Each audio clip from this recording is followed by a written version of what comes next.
আজকের বানানো এই কেকটা আমার কাছে অনেক দামি একটা কেক ছিল। কেন এবং কি কারণে তা আজ আপনাদের সাথে শেয়ার করব। আসসালামু আলাইকুম এভরিওয়ান, কেমন আছেন সবাই? আজকে আপনাদেরকে একটা ছোট বেন্টো কেক ডিজাইন করে দেখাবো। এর আগেও আমি একটা বেন্টো কেকের ভিডিও আপলোড করেছিলাম, কিন্তু এই কেকটা অনেক স্পেশাল ছিল আমার কাছে। এটা একটা চকলেট ফ্লেভারের কেক ছিল, আর যেহেতু এটা একটা বেন্টো কেক তার জন্য আমি বোর্ডের ভিতর কেকটাকে সেট করে নিই। আমি সরাসরি টার্ন টেবিলের উপরে কেকটা বানানো শুরু করেছিলাম। যেহেতু কেকটা ছিল একটা বেন্টো কেক এবং বেন্টো বক্সের ভিতরেই কেকটা আমি ডেকোরেশন কমপ্লিট করব, তাই শুধু শুধু একটা বোর্ড নষ্ট করা আমার কাছে অপচয় ছাড়া আর কোনো কিছুই না। কারণ ওই বোর্ডটা ব্যবহার করার পর ওইটা আমি আরেকটা কাস্টমারকে দিতে গেলেও আমার অনেক খারাপ লাগে, আর এগুলো আমার একদমই পছন্দ না। আর কাস্টমারকে যেহেতু দিতে পারবো না, তাই বোর্ডটা আমাকে ফেলে দিতে হতো। ওই বোর্ডটা ফেলে দেওয়াটাও আমার কাছে খারাপ লাগে, যার কারণে সরাসরি আমি টার্ন টেবিলের উপরেই কেকটা ডেকোরেশন করা স্টার্ট করে দিয়েছিলাম। আর হ্যাঁ, আজকের ক্রিমটাকে দেখে অনেকেই ভাবতে পারেন এটা ওভারবিট হয়ে গেছে, কিন্তু একদমই ওভারবিট হয়নি। আমি নিজেও বুঝতে পারছি না এবারের ক্রিমগুলো এরকম কেন দিয়েছে। আমি ক্রিমটা একদমই বিট করছি অল্প সময়ে, বাট বিট করার কিছুক্ষণ পরেই দেখছি এরকম দলা পাকিয়ে যাচ্ছে বা ছানা ছানা দেখা যাচ্ছে। ক্রিম বিট করে কিছু সময় রেখে দিলে এই প্রবলেমটা দেখা দিচ্ছে। কারোর জানা থাকলে একটু কমেন্ট বক্সে আমাকে জানাবেন। আমি দোকানদারের সাথে কথা বলার পর সে আমাকে বলল, আপা এবারের ক্রিমটা এরকমই এসেছে, আর 1 থেকে 2 মিনিট মতন বিট করার পরে ফ্রিজিং করে রাখবেন, বাহিরে বেশি সময় রাখা যাবে না। নেক্সট টাইম থেকে আবারও আগের মতনই ক্রিমটা আসবে।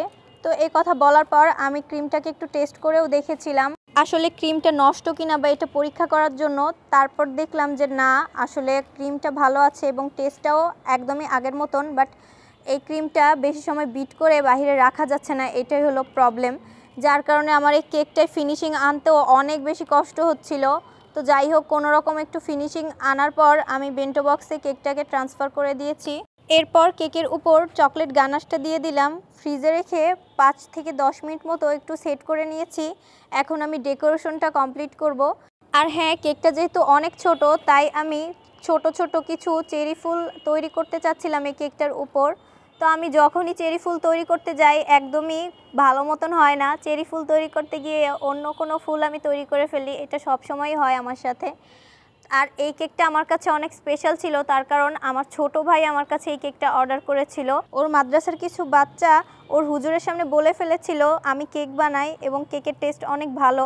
তো এই কথাটা শুনে ওর হুজুর ওকে বলেছিল, তোমার আপু নাকি কেক বানায়, তুমি এই মাসে মাসিক ছুটিতে যখন বাসায় যাবা কেক খাওয়ায়ও আমাদেরকে। এরকম একটা কথা বলার পরে ও আমাকে বলছিল আমার হুজুর বলেছে কেক খাওয়াতে, তো তুমি একটা হুজুরের জন্য স্পেশালভাবে ছোট একটা কেক বানিয়ে দিও। যেহেতু ওখানে অনেকগুলো হুজুর, আমি সবাইকে তো খাওয়াতে পারবো না।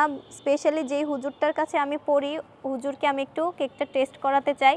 যার কারণে আমি এই কেকটা বানিয়েছিলাম এবং আমি বলছিলাম যে এই কেকটার জন্য কত প্রাইস দিবে আমাকে। তখন ও বলেছিল কেকের কত প্রাইস তুমি আমাকে বলো, আমি তোমাকে টাকাটা দিয়ে দিচ্ছি। তো ও কিন্তু সত্যি সত্যি আমাকে কেকের টাকাটা দিয়েছিল এবং আমি ওর থেকে এই টাকাটা নিয়ে রেখে দিয়েছি। কেকটা যেহেতু চকলেট ফ্লেভারের ছিল আর চকলেট গানার দেওয়ার পর আমার মনে হলো ইয়েলো কালারের কিছু ফুল দিলে এটা বেশি ফুটে উঠবে। আর আমি কিছু পাতাও তৈরি করে দিয়েছিলাম। সব শেষে কিছু সুগার বল অ্যাড করে দিচ্ছি। কেকটা সব মিলিয়ে আমার কাছে ভালোই লাগছিল ডেকোরেশন করার পর। আমার ভাইকে আমি বলছিলাম দেখো ঠিক আছে কিনা, ও তো বলছিল যে আপু অনেক সুন্দর হয়েছে, ছোটোর ভিতরে এত সুন্দর ডিজাইন তুমি করে দিয়েছো যে এটাই অনেক। তো আজকের বানানো আমার কেকের ডেকোরেশনটা একদম কমপ্লিট। ভিডিওটা কেমন লেগেছে একটু কমেন্ট করে জানাবেন, আর কেকের ডেকোরেশনটা কেমন লেগেছে অবশ্যই কিন্তু কমেন্টে জানাবেন। আজকে এই পর্যন্তই, দেখা হচ্ছে পরবর্তী কোনো ভিডিওতে। সবাই ভালো থাকবেন, সুস্থ থাকবেন, আল্লাহ হাফেজ।